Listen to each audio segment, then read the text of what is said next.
안녕하세요, 써니지입니다. 어릴 때 만화 위인전 책을 읽다가 돼지 눈에는 돼지만 보인다 라고 했다는 아주 유명한 일화를 본 적이 있는데 굉장히 충격적이었습니다. 직관적으로는 알겠는데 당시 그 의미를 내가 아는 단어로 해석하려고 하니 참 어려웠고 그냥 통쾌했습니다. 초등학생이었던 저는 학교에 가서 누군가 제게 장난을 걸면 돼지 눈에는 돼지만 보인다 라는 말을 외치곤 했죠. 그리고 시간이 흘러서 30대가 되었습니다. 마음이라는 것에 호기심을 갖게 되고 책을 읽다 보니 삶에서 겪게 되는 일들은 전부 내 안에 있기 때문에 삶에도 나타난다고 그러더라고요. 이게 무슨 말일까 조금씩 알아가고 있는 중인데요. 오늘 그 힌트를 또 하나 얻었습니다. 들려드릴게요. 상담 심리사 웃다님의 책 인생을 숙제처럼 살지 않기로 했다 에서 일부 내용입니다. 나도 몰랐던 미숙한 마음 5. 타인을 미워하기. 징징거리는 제가 너무 싫다. 제가 아침마다 집 앞에 있는 운동장에서 산책을 하는데 늘 저와 같은 시간에 같은 길을 걷는 아주머니 3분이 있어요. 저는 그분들의 자녀가 몇 명인지 손주는 몇 명인지 어제는 어디 가서 무엇을 샀는지도 다 알고 있답니다. 아침마다 라디오 듣듯이 라이브로 들어요.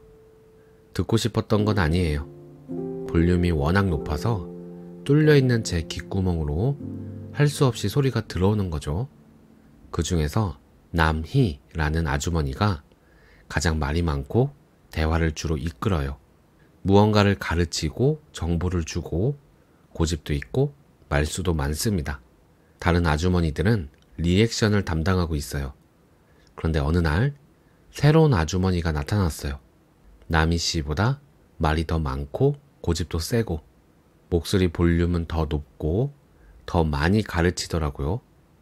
딱 보니 우리 남희 씨가 굉장히 거슬려야겠다 싶어서 제가 다 신경이 쓰였어요. 아니나 다를까 그 뒤로 남희 씨가 말이 없어졌어요. 리액션을 담당하는 한 아주머니가 그러더라고요. 오늘 남희 씨가 유독 말이 없네? 어디 아파? 왜 이리 힘이 없어? 저는 왜 그러는지 알겠는데 말이죠. 남희 씨는 새로 등장한 그 아주머니가 너무 마음에 안 드는 거예요. 그분만 등장하면 단번에 저기압으로 떨어지면서 말할 맛이 딱 떨어진 것처럼 보였어요. 그러다가 그분이 먼저 가면 남희 씨가 다시 활발하게 말하더라고요. 꼴 보기 싫었던 거죠.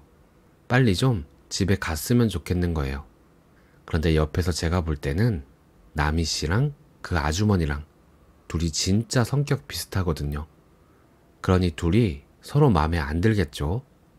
사람은 이상하게 꼭 자기 같은 사람을 안 좋아하고 자기와 반대되는 사람을 좋아하고 그래요.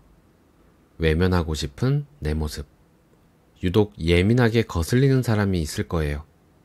그야말로 꼴 보기 싫죠.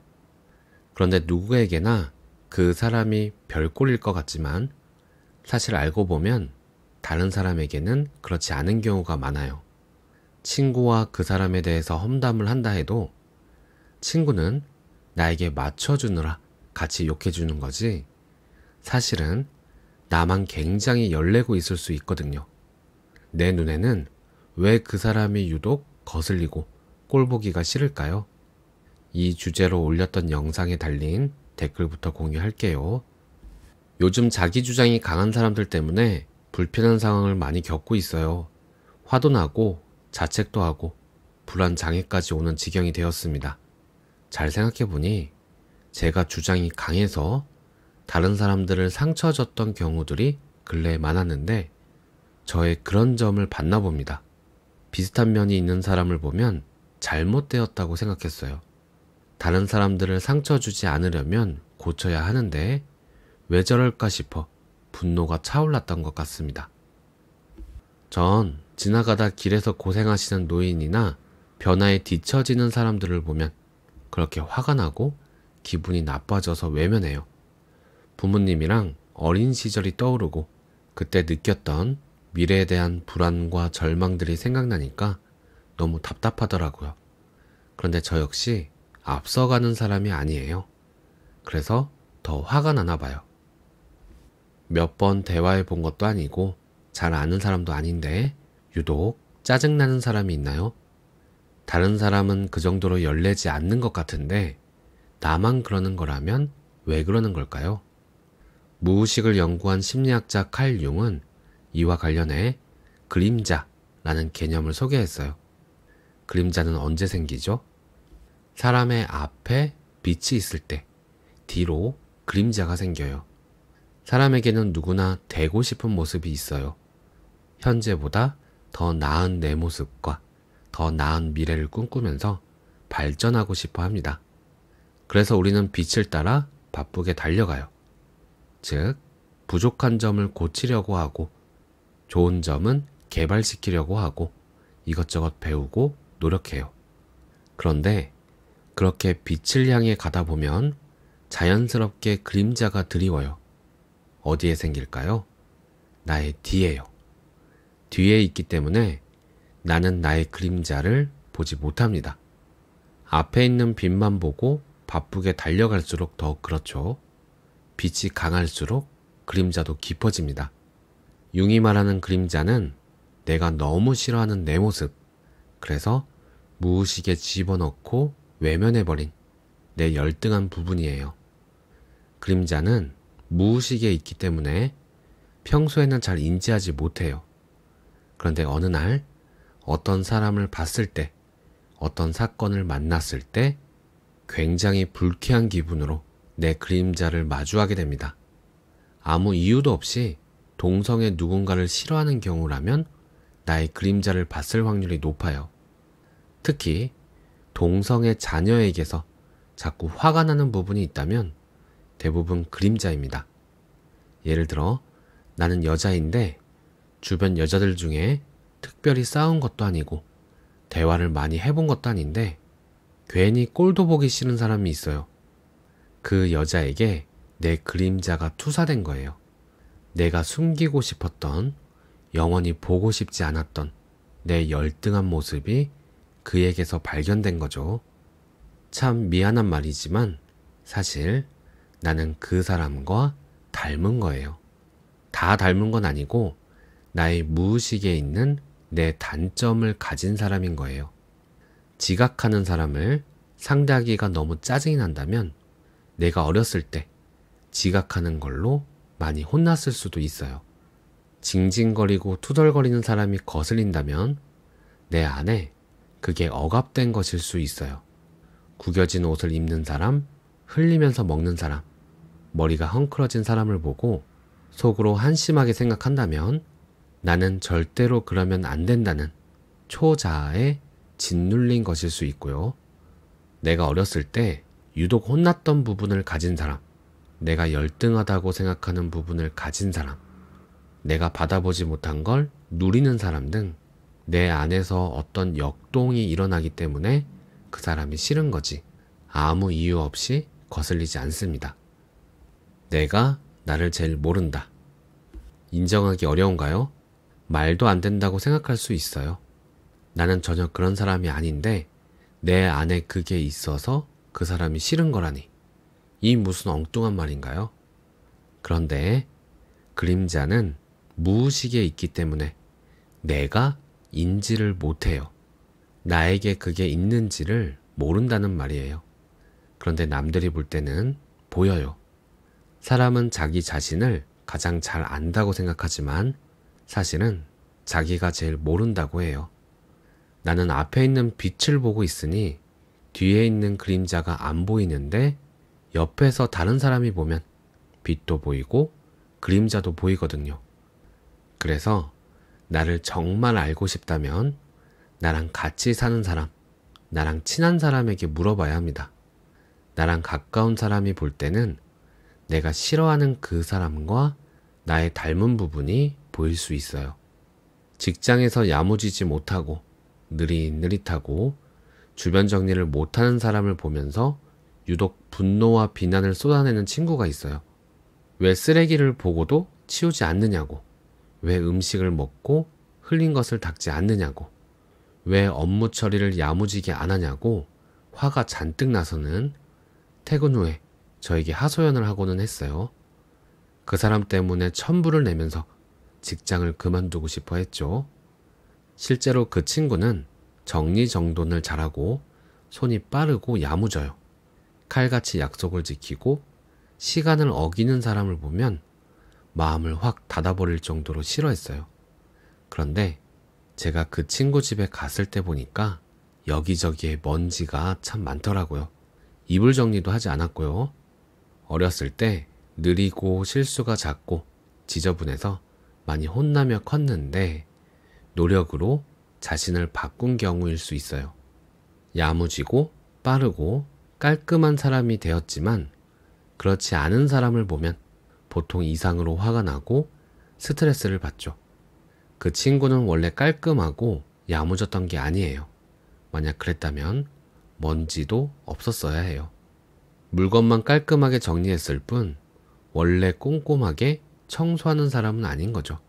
그러면서 그런 사람을 볼 때 그렇게 발끈하고 스트레스 받는다는 건 그 친구 안에 여전히 느리고 답답한 모습, 지저분하고 야무지지 못한 모습이 열등감으로 남아있는 거예요. 여전히 숨기고 싶은 부분이라 무의식에 꾹 눌러담고 상당히 노력하면서 살고 있는데 그게 남에게서 보이니까 화가 나는 거죠. 꼭꼭 숨겨둔 장단점을 발견할 기회. 이 그림자를 어떻게 해결해야 할까요? 융은 화해하라고 말합니다. 무조건 없애려고 하지 말고 그 모습이 나에게 있었구나 이렇게 인정하고 안쓰럽게 여겨주라는 말이에요. 타인을 미워하는 미숙이를 위한 처방 1. 투영의 법칙 이해하기. 상대방이 꼴보기 싫을 때 그 사람을 비난하지 말고 스스로 내 그림자를 투사해서 거슬리는 거구나 하고 인지해야 해요. 미운 요인이 100% 그 사람에게만 있는 게 아니라 나와의 역동에서 나온다는 것을 생각하는 거죠. 손뼉도 마주쳐야 소리가 난다잖아요. 그 사람의 특징과 내 안의 그림자가 만난 결과라는 걸 알아야 합니다. 이렇게 내 안에 있는 것을 타인에게 비춰보는 것을 투영의 법칙이라고 해요. 누구나 지각하는 사람, 예의 없는 사람, 공격적인 사람을 싫어할 것 같지만 그렇지 않아요. 누구는 공격적인 사람을 보면 짜증나는데 누구는 심지어 부러워해요. 누구는 지각하는 사람을 한심하다 생각하지만 누구는 신경 쓰지 않아요. 다양한 상황이 발생할 수 있다고 생각합니다. 누구는 예의 없는 사람을 보면 분노가 끓는데 누구는 그냥 귀여운 애교와 친근감의 표현으로 봐요. 사람마다 딱 건드려지는 부분이 있어요. 그건 상대방이 나빠서가 아니라 그 사람의 무엇이 나의 무엇을 건드렸기 때문이라는 걸 잊어서는 안 돼요. 그래야 내가 덜 힘들고 그 사람도 살릴 수 있어요. 타인을 미워하는 미숙이를 위한 처방 2. 그림자와 화해하기. 빛을 향해 걸어가는 사람 뒤에 그림자가 지는 건 피할 수 없어요. 그러니 차라리 끌어안고 같이 가야 해요. 내 뒤에 열등하고 불쌍한 녀석이 하나 있지 하고 화해하고 품어주는 거죠. 그렇게 그림자와 화해하고 받아준 사람은 자신의 열등함을 닮은 사람을 봐도 그렇게까지 화가 나지 않습니다. 이제 그 사람도 불쌍해 보이겠죠. 화해했잖아요. 그리고 상대방이 어떤 마음인지 더 잘 이해하게 됩니다. 사실은 그 누구보다 잘 알거든요. 그래서 그림자와 화해하고 받아들이는 것이 건강한 자기 실현에 훨씬 더 도움이 됩니다. 여러분을 좀 받아주세요. 열등한 내 모습 안쓰럽잖아요. 얼마나 욕을 먹었으면, 얼마나 수치스러웠으면 무의식에 놓고 보지도 않았겠어요. 그런데 그것도 나잖아요. 나 아니면 누가 그 녀석을 받아주나요? 내 그림자와 화해합시다. 타인을 미워하는 미숙이를 위한 처방 3. 나의 장점도 보기. 투영의 법칙을 이해하고 나의 그림자와 화해하면 반대로 나의 좋은 점도 상대방에게서 보여요. 나와 아무 상관이 없으면 그 점이 그렇게 좋아 보이지 않거든요. 내 안에 있는데 더 개발되길 원하는 점이 상대방에게서 부각되어 보이면서 부러운 거예요. 나는 왜 이렇게 공감 능력이 없을까? 저 사람은 참 친절하고 공감 능력이 있어서 따뜻하고 좋은 사람이네 라는 생각이 든다면 여러분 안에 그 따뜻함과 공감 능력이 있는데 아직 내가 원하는 만큼 발현되지 못한 거예요. 누구나 말 잘하는 사람을 부러워할 것 같지만 아예 관심도 없는 사람은 전혀 부럽지 않아요. 누구나 야무지고 똑똑한 사람을 부러워할 것 같지만 누구는 그게 전혀 눈에 들어오지도 않습니다. 약간 슬픈 이야기지만 전교 1등을 부러워하며 시기하는 건 전교 3등쯤 되는 학생이에요. 전교 꼴등은 1등이 전혀 부럽지도 않고 별로 대단하다고 생각하지도 않습니다. 오히려 더 재밌게 노는 친구들을 부러워할 겁니다. 긍정적이든 부정적이든 내 안에 있는 것이 타인에게서 보인다는 것을 기억하고 왜 그 사람 때문에 화가 나는지, 왜 그 사람이 부러운지 생각해 보세요. 그렇게 자기를 알아가면서 타인에게 화살을 돌리지 말고 자신을 돌봐주세요. 오늘 내용은 여기까지입니다. 우리의 눈은 밖을 향하고 있지만 밖은 우리 안을 보여주는 것 같아요. 화가 나는 일이 있다면, 짜증나는 일이 있다면, 그렇다면 참 감사한 일인 거죠. 보이지 않는 내 안의 마음을 발견할 아주 좋은 기회가 온 것이니까요. 오늘도 삶에서 마주하는 모든 순간에 가슴을 열고 감사와 사랑을 발견하겠습니다. 오늘도 평온한 하루 보내세요. 감사합니다.